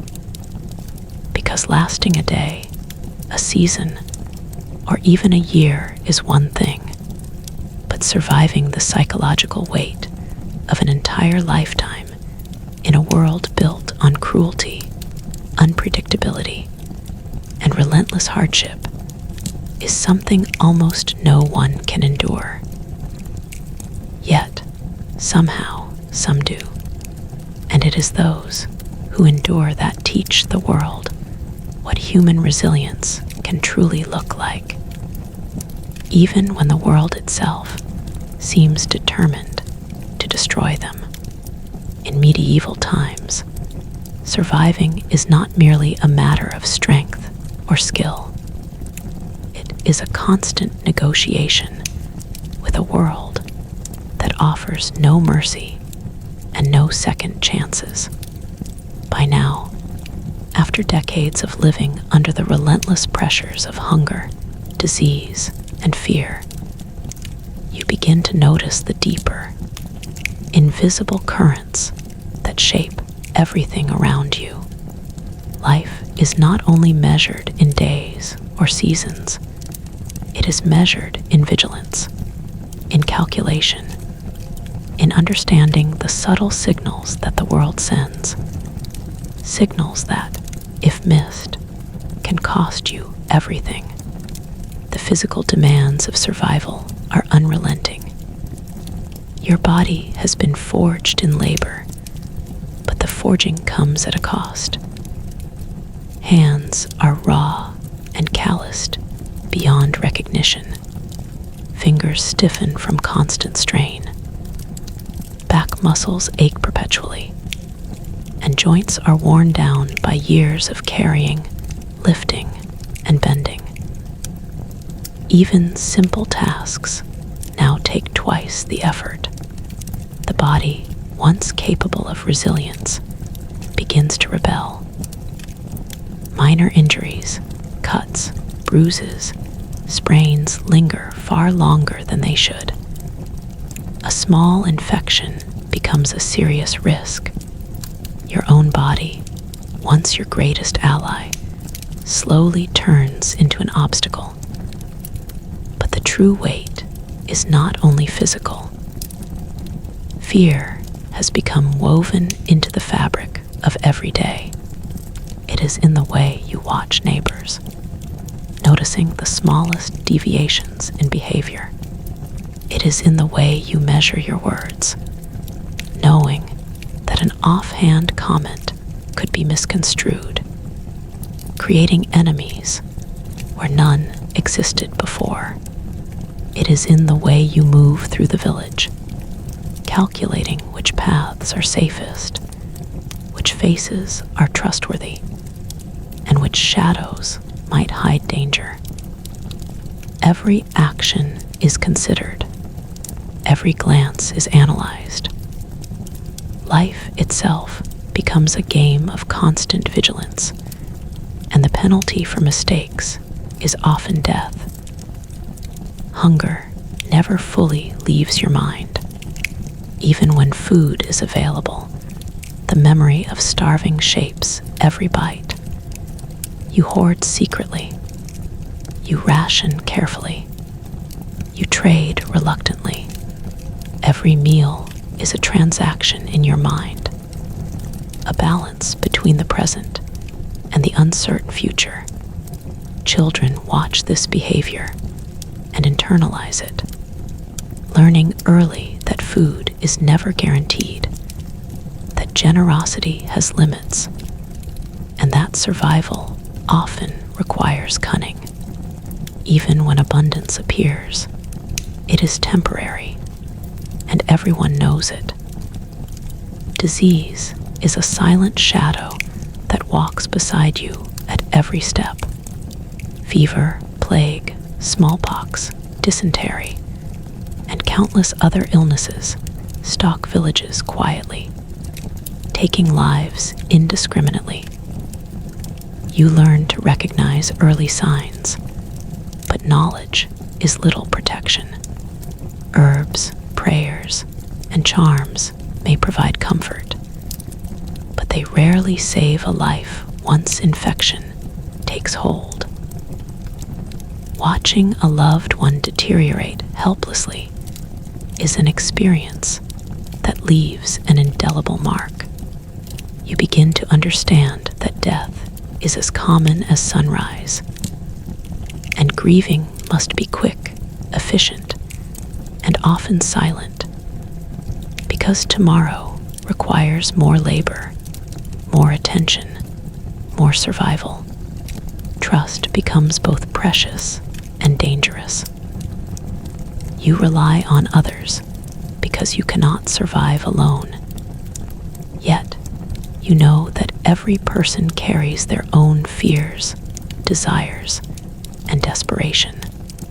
Neighbors might help you, but they might also betray you if it ensures their survival. Alliances are temporary. Friendships are calculated, and loyalty is conditional. Betrayal betrayal is not always malicious. It is often pragmatic. People do what they must to continue living, even if it breaks the bonds you hoped were unbreakable. Violence is omnipresent. You learn early that disputes rarely resolve peacefully. A small insult can erupt into a fight. A stolen animal can ignite a feud. And disagreements over land or inheritance can escalate into years of vengeance. Punishments are brutal and often public, designed to instill fear rather than justice. You watch as neighbors are whipped, branded, or hanged, and the lesson becomes clear. The consequences of mistakes are immediate and unrelenting. Survival demands caution, discretion, and sometimes ruthlessness. Religious life adds another layer of complexity. Faith is both a comfort and a tool of control. Priests and monks hold influence, but their guidance is often intertwined with politics and fear. People pray fervently, attend Mass regularly, and adhere to rituals, not only out of devotion, but because deviation can attract suspicion. Heresy is punished severely, sometimes with death. Belief is not just spiritual, it is practical. It keeps you aligned with community expectations and offers a framework for understanding a world that otherwise makes little sense. And yet, despite all the hardship, medieval life is not devoid of beauty or humanity. There are moments that pierce the bleakness like sunlight through storm clouds. The laughter of children chasing each other through muddy streets. A newborn taking its first breath, fragile but defiant. A harvest finally yielding enough grain to last a season. Music, storytelling, and ritual provide fleeting respite. These moments do not erase suffering, they exist alongside it. Small, fragile victories in a world built on endurance. But the most terrifying realization comes when you understand the full scale of the system itself. The dangers of nature, disease, and human cruelty are compounded by a rigid social hierarchy. Your place in the world is mostly predetermined. Serfs toil the land for lords who may never lift a finger to help them. Women are often restricted by gender and circumstance. Children inherit the struggles of their parents. Mobility, social, economic, geographic, is rare. The system itself is an obstacle as constant as hunger, war, and disease. You are rarely fighting for leisure or ambition. You are fighting for the bare right to exist. And as you navigate this existence, you notice how easily the world turns against you. A flood can erase a year of labor in a single night. A raiding party can steal everything in moments. A small injury can become fatal. The universe itself seems indifferent, even hostile to human life. Every day is a gamble, and the odds are rarely in your favor. What is most remarkable and most terrifying is how people endure this world year after year, decade after decade. They develop resilience, patience, and cunning strategies for survival. They hide their weakness and conceal their fears. They calculate, observe, and adapt. And yet, even the strongest, smartest, and most cautious cannot escape the relentless pressures indefinitely. The body falters. The mind grows weary. Luck runs out. And when it does, the world exacts its final, inescapable toll. By now, you see the quiet, persistent truth that underlies everything. Medieval life is a series of battles against nature, against others, against the body, against chance, and against time itself. Each victory is temporary. Each loss is permanent. Survival is not just a matter of effort.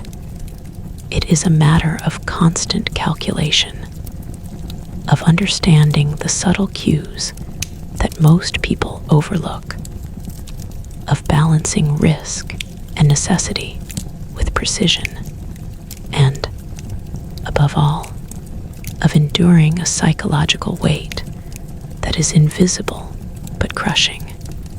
And as you stand in a village square, watching the smoke curl from chimneys, the animals grazing warily, and the people moving like shadows between fields, you understand that the human spirit persists, here not because the world is kind, but because survival demands it. Endurance is both gift and curse. Life is relentless, unforgiving, and cruel, but it continues. Yet, even after decades of adaptation, even after mastering every skill, understanding every rule, and internalizing every fear, the greatest challenge remains unseen: the toll of a life lived constantly on the edge. Because survival in medieval times is not only a fight against the external world, it is a battle against the slow erosion of the self, against despair, against the subtle collapse of hope, and against the persistent, unrelenting knowledge that no matter how hard you work, no matter how clever you are, life is always precarious, always temporary, and always dangerous. And it is in facing this invisible, unending struggle that you finally begin to see why the people of medieval times survived at all. Not because they were brave, clever, or righteous, but because endurance itself became a skill, a necessity, and ultimately the very definition of life. As the years stretch on in medieval life, you begin to understand the true weight of time, not merely the passing of seasons, but the accumulation of hardship, labor, and loss that shapes every person. Time is not a gentle teacher here. It is a relentless force, carving lines into faces, hardening hearts, and wearing down bodies long before they should falter. Children who once ran freely through fields are now adults, their movements careful, their gestures calculated, their minds sharpened by necessity and fear. Every day survived leaves its mark, and every night brings both the relief of rest and the dread of what tomorrow may demand. Survival is no longer a simple matter of finding food or avoiding injury. It becomes a constant negotiation with the environment itself. Winters are merciless, with snow piling high and temperatures dropping low enough to freeze water in buckets overnight. Fires in homes struggle to keep families warm, and wood must be gathered, chopped, and preserved constantly. A storm can destroy stored grain. A flood can wash away crops, and a sudden drought can leave the village starving before the year is even half over. Preparation is never perfect, and the consequences of miscalculation are immediate and severe. Every season is a gamble, and every day is a reminder that comfort is temporary, if it exists at all.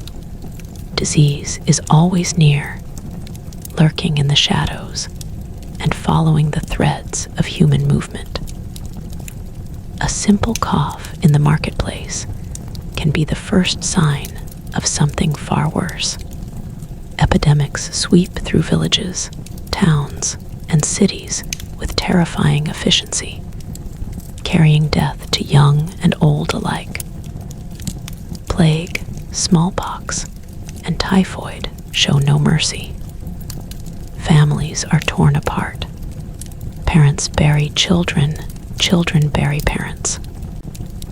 Priests and healers die as quickly as the sick, leaving communities with no guidance, no ritual, and no solace.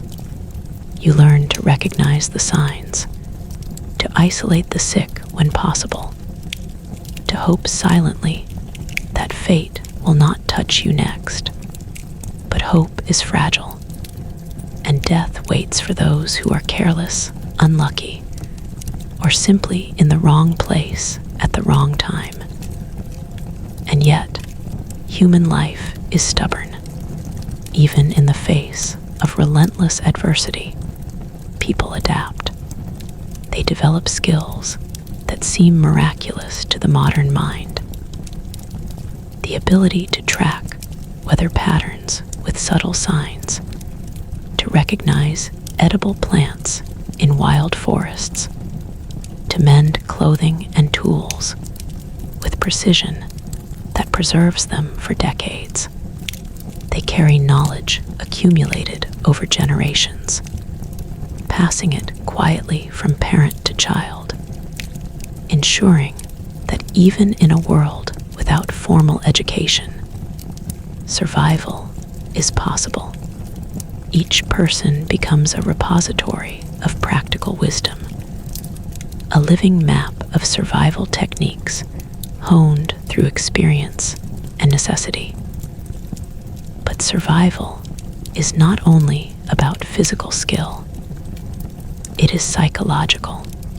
Fear becomes a constant companion, shaping decisions, controlling impulses, and forcing caution in every interaction.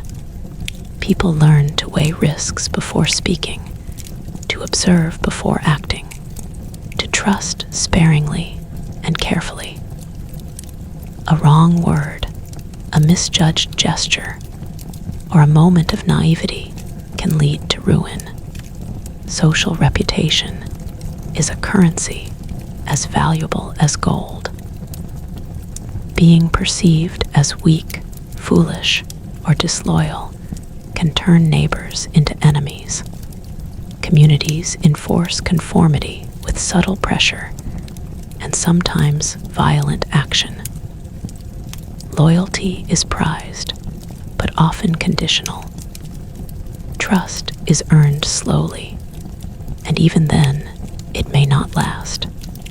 Violence is omnipresent, though not always immediate.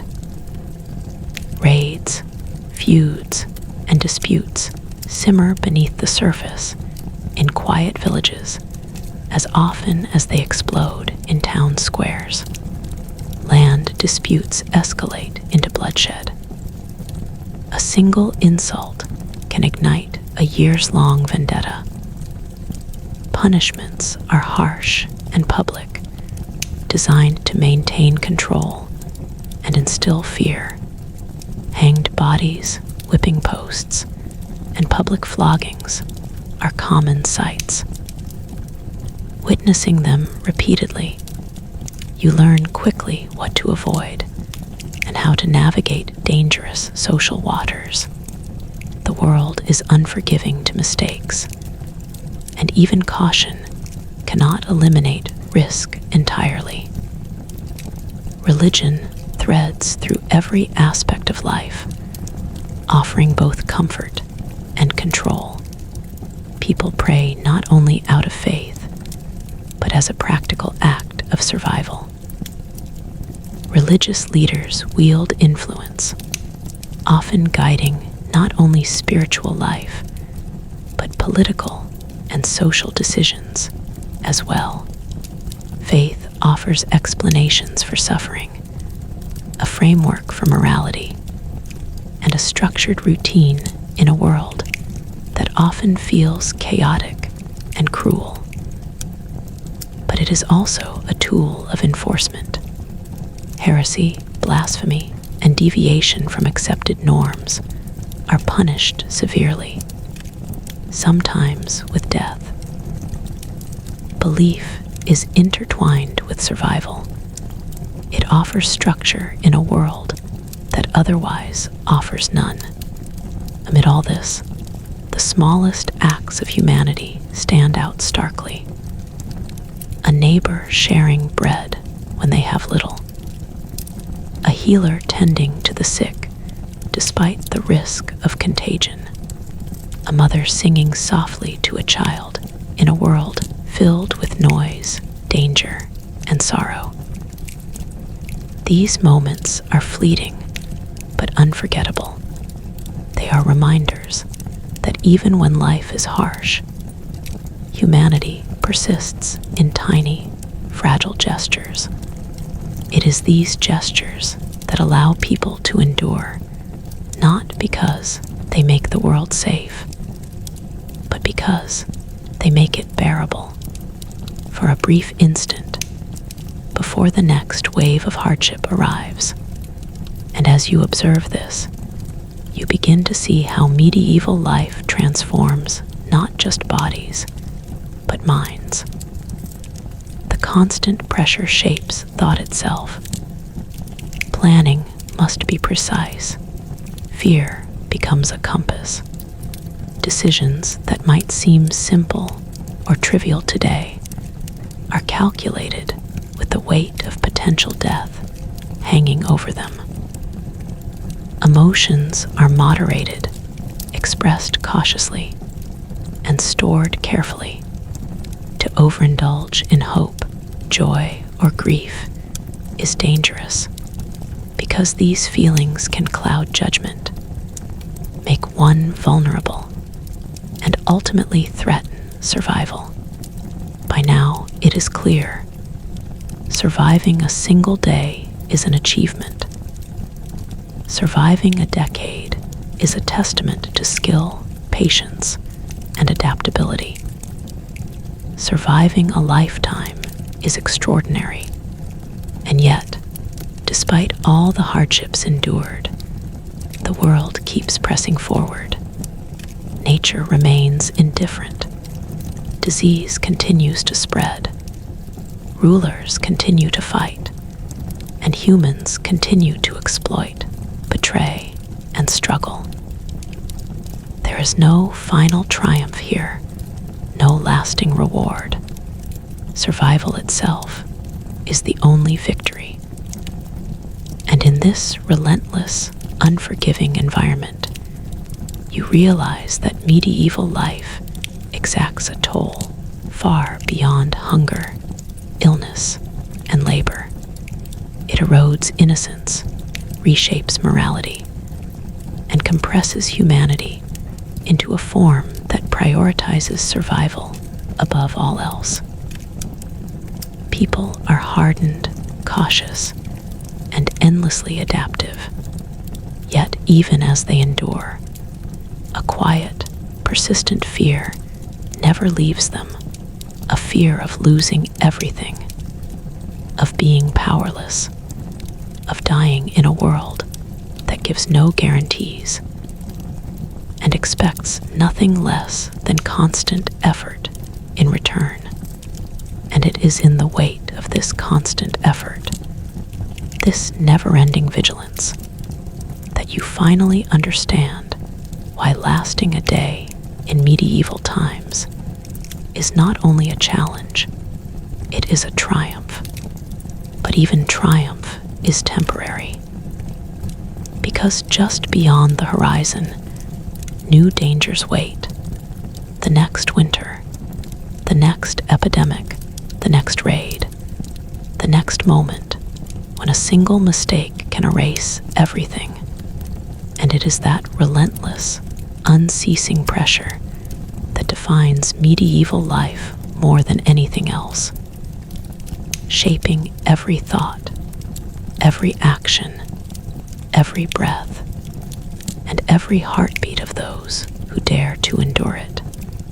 By the time you have lived through years in the medieval world, the weight of existence is no longer measured in singular events, but in the relentless accumulation of tiny, often invisible hardships.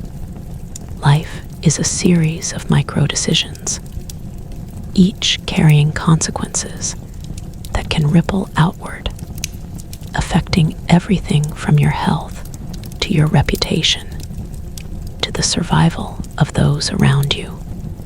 There is no relief from this pressure.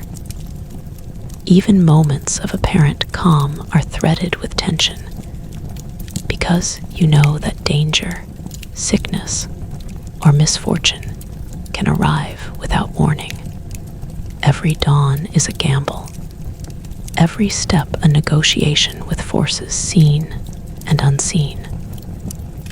Your body, having endured decades of toil, bears witness to the passage of time in ways that cannot be ignored. Hands are permanently roughened, joints stiffened, and backs bowed. Muscles ache constantly, a dull throb that becomes part of your consciousness. Fatigue is a permanent companion. Even after a night's rest, your body feels partially spent. Hunger leaves its mark on bones, sometimes thin and brittle, despite the brief relief of a harvest or feast. Illness, whether minor or severe, lingers longer than it should, weakening the frame and reminding you that your strength is never permanent. The knowledge that every scratch, every cough, every bruise could become deadly shapes the way you move, speak, and even breathe. But the physical toll is only part of the story. Fear becomes an invisible but unrelenting force. It is woven into the way you interact with the world and the people around you. You learn to observe constantly, to read subtle expressions, to sense the intentions of those who might harm you. Every conversation is measured. Every action is considered for risk.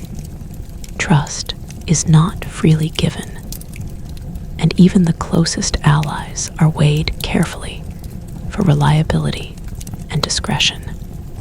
A single misstep, an ill-timed word, a poorly judged reaction can result in social ruin, violence, or worse. Your entire life becomes a careful balance between action and inaction, between visibility and concealment, between hope and caution. Community in this world is both lifeline and cage. You depend on neighbors, kin, and local leaders for survival. Yet these same people can be sources of betrayal, competition, or judgment. Alliances are constantly tested, and loyalty is conditional. A person might protect you today and abandon you tomorrow if it ensures their own survival. The interconnectedness of medieval life means that no one truly survives alone. Cooperation is necessary, but it always comes with strings attached, subtle obligations, and quiet debts that are never fully erased. Misreading these social currents can be as deadly as disease or famine. The presence of death itself is omnipresent and intimate. You see it in the marketplace, where a body might lie unclaimed, covered with only a coarse cloth. You see it in homes, where children die silently in their cradles, or parents collapse after months of hunger and exhaustion. Funerals are quick, necessary ceremonies, because life must continue immediately for the living to survive. Mourning is measured, controlled, and often private, because indulgence is dangerous. Death teaches lessons too early, too harshly, shaping the minds and hearts of everyone exposed to it. It is not abstract. It is real, and it is everywhere. Violence shapes thought and behavior in ways that modern eyes might find horrifying. Duels, raids, feuds, and sudden attacks are common, and the threat of harm lurks around almost every corner. A disagreement over property, a misinterpreted insult, a dispute over resources, all of these can escalate rapidly. Punishments are harsh, immediate, and intended to intimidate. Beatings, floggings, public humiliation, and execution serve not only to correct behavior, but to ensure compliance and reinforce the social order. You learn quickly which battles to fight, which to avoid, and which risks are worth taking. Caution becomes instinctive. Fear becomes second nature. Religion is a constant, framing both your understanding of life and the rules by which you live. Faith provides a structure, offering meaning where none seems to exist. It explains sickness as divine punishment, misfortune as a test, and death as a transition rather than an end. It governs behavior and ensures obedience. Yet, religion is also a tool of control. Deviance, heresy, or even questioning can bring severe punishment. The balance of devotion and survival is delicate. You pray fervently, not just for spiritual comfort, but because the world itself seems to require it. Your faith is practical, functional, and interwoven with every choice you make. Even the rare moments of joy are tinged with fragility. A festival, a successful harvest, a quiet song sung at the hearth, these moments exist, but they are fleeting and precious. Laughter echoes briefly before responsibility calls again. Human connection persists, but it is constantly shadowed by fear and necessity. Every act of kindness is a choice made in defiance of the world's relentless pressures. A quiet rebellion against the weight of survival that bears down on all people equally. And yet, despite all hardship, despite the unending physical toil, the constant vigilance, the ever-present threat of disease, famine, and violence, life endures. Children are born, fields are planted and harvested, Communities persist. Stories are told. People find ways to laugh, to love, to sing, and to celebrate, even if only for a fleeting moment. The human spirit remains, shaped and sharpened by the challenges of a world that is indifferent to individual suffering. By this stage, it becomes clear that medieval life is not simply about surviving the obvious threats. It is about enduring the invisible pressures, the erosion of innocence, the compression of morality, the careful calculation of every thought, every gesture, every interaction.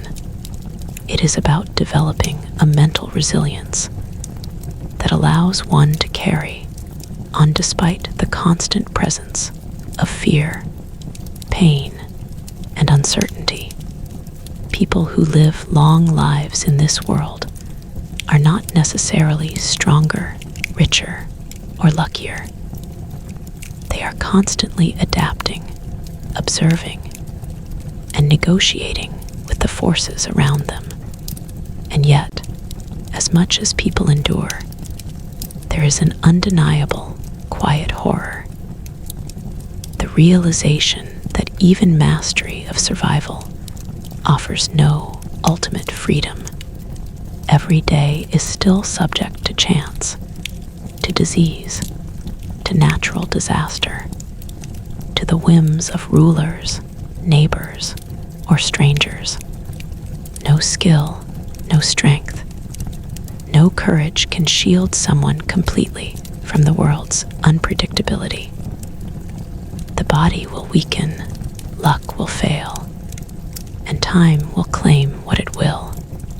Even those who live decades in this world do so under a shadow, a persistent, gnawing awareness that nothing is guaranteed and nothing lasts. And as the sun dips below the horizon, painting the village in long, distorted shadows, you begin to understand the deepest truth of medieval life. It is not meant to be fair. It is not meant to be kind. It is relentless, impartial, and unforgiving. And those who survive do so not because the world allows them to, but because endurance itself becomes a skill, a necessity, and the very essence of existence.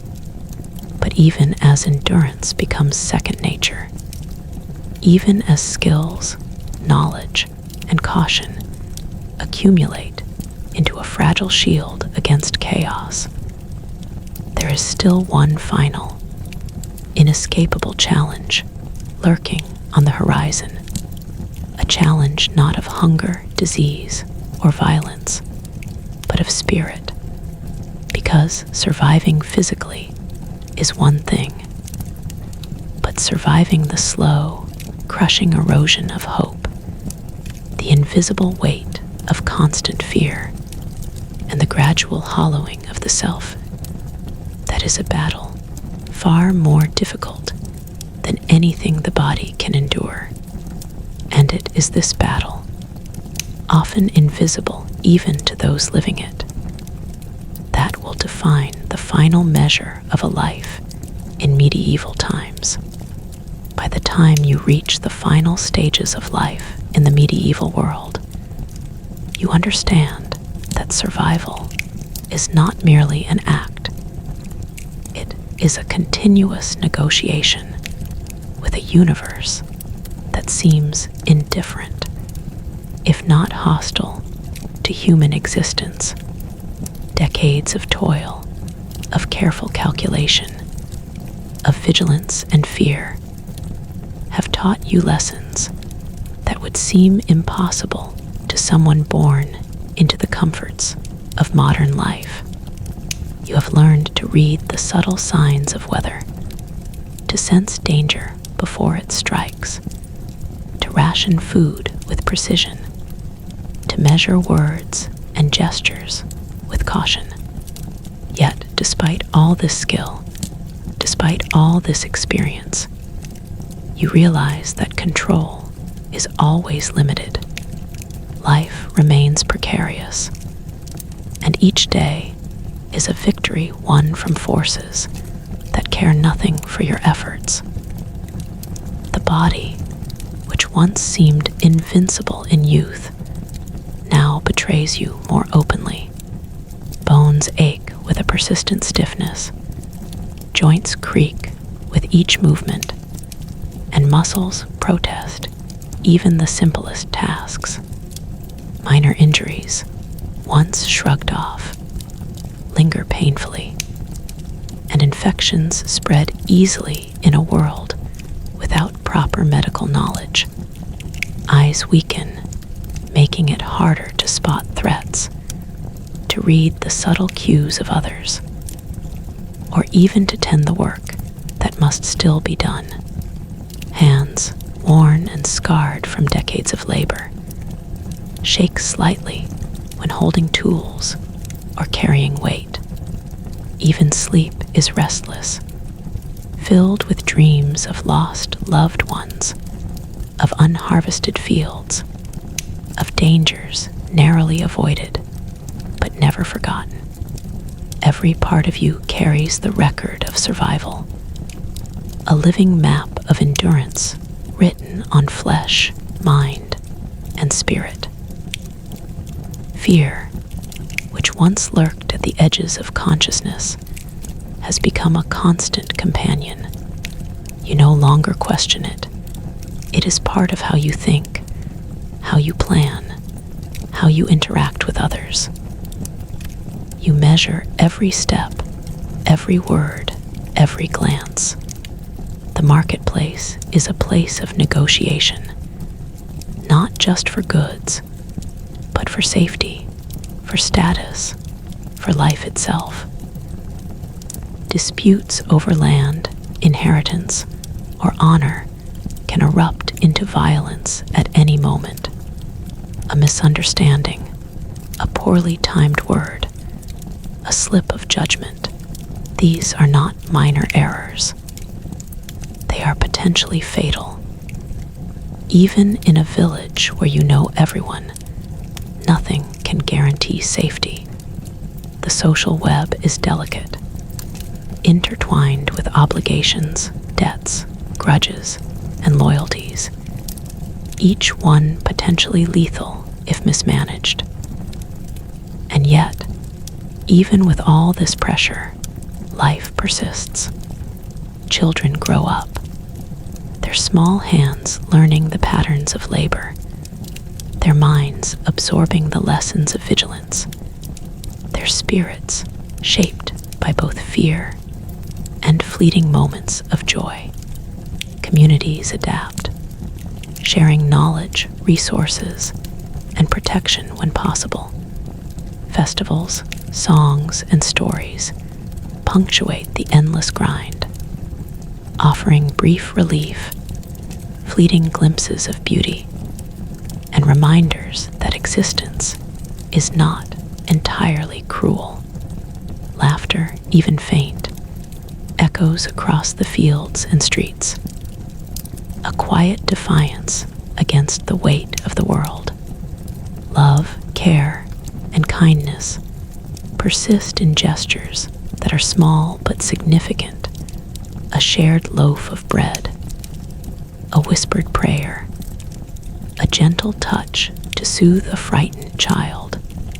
These moments are ephemeral, yet they sustain the human spirit in ways that labor and vigilance cannot. But no one escapes the ultimate cost. The natural world continues to be indifferent, offering food one season and famine the next, sunshine and rain, but also floods, storms, and frost that ruin crops. Disease stalks relentlessly, striking young and old alike, and medical remedies are rudimentary at best. Plague, smallpox, dysentery, typhoid, they strike indiscriminately, often faster than human intervention can respond. Families vanish in weeks, leaving empty homes, untended fields, and a hollow silence where laughter once lived. And as death touches those around you, it reminds you that life, even when survived, is always temporary, fragile, and uncertain. By now, the mental and emotional toll has become as formidable as the physical. Years of constant vigilance, fear, and hard labor shape not only your body, but your very mind. Patience is forged into instinct. Hope is measured carefully, never indulged recklessly. Trust is conditional, love is cautious, and grief is managed silently. The self is carved not from whim or desire, but from necessity, from the relentless demand to endure, adapt, and survive. The medieval person is not naive or romantic. They are calculated, alert, and acutely aware of the fragility of every moment. Their life is a careful negotiation with danger, and their triumph is that they continue to exist despite it all. And yet, the final, quiet truth of this existence is perhaps the most profound and terrifying of all. No amount of skill, vigilance, or endurance can grant immunity from the passage of time. Bodies weaken, luck fails, allies die, seasons turn harsh, and fate, impartial and relentless, exacts its toll. Even those who survive decades, who adapt perfectly to every hardship, who navigate the treacherous landscape of disease, violence, and scarcity, cannot outrun mortality. The body gives out, the mind fatigues, and even the most resilient spirit must eventually confront the inevitable. By this stage, you understand why medieval life was not for the faint-hearted. It demanded relentless physical strength, razor-sharp vigilance, acute social awareness, emotional restraint, and mental fortitude that modern life rarely requires. To last a day in this world is remarkable. To last a lifetime is extraordinary. But even those who endure, those who become masters of survival, eventually must surrender to the limits of flesh, mind, and chance. And in this surrender, there is a strange, almost bitter clarity. The medieval person who survives longest is not heroic in the way we often imagine. They are not celebrated, their names forgotten quickly by history. Their heroism is quiet, ordinary, relentless. It is found in each day endured, in each danger navigated, in each breath taken despite the certainty of further hardships.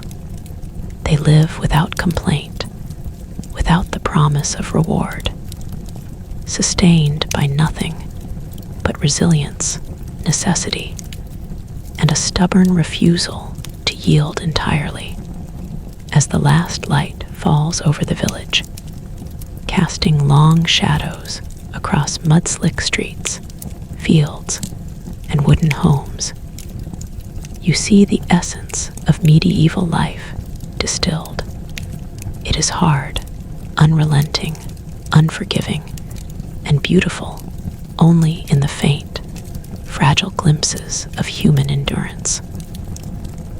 Life here is a test that never ends, and the only reward is the act of living itself. You understand now why you would not last a day in medieval times. Not because you lack courage, intelligence, or effort, but because the demands of existence in such a world exceed what most human bodies and minds can endure.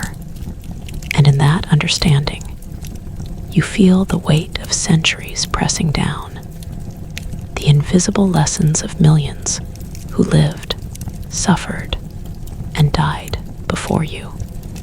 You realize that the medieval world was not designed for comfort or fairness, but for endurance. Every season, every storm, every illness, every act of labor, every risk taken, every death witnessed.